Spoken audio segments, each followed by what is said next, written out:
এত ভালোবেসেছেন যে তাঁর একমাত্র পুত্র যিশুকে আমাদের জন্য দান করে দিয়েছেন, যাতে আমরা পাপ থেকে মুক্তি পেয়ে স্বর্গে যেতে পারি।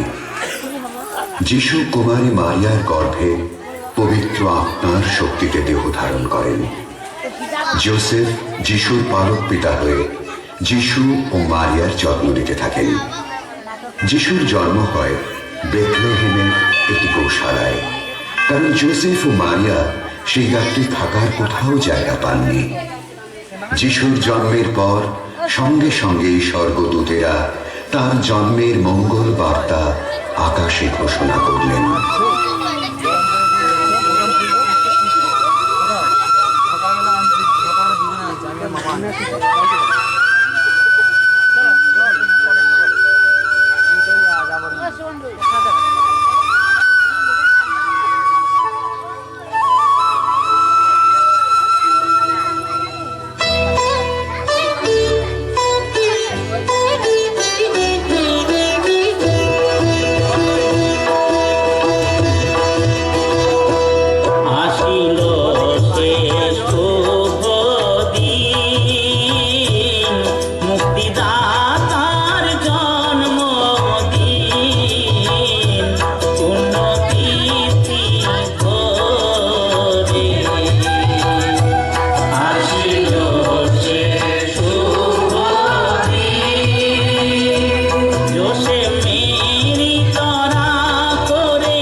জন্ম দিল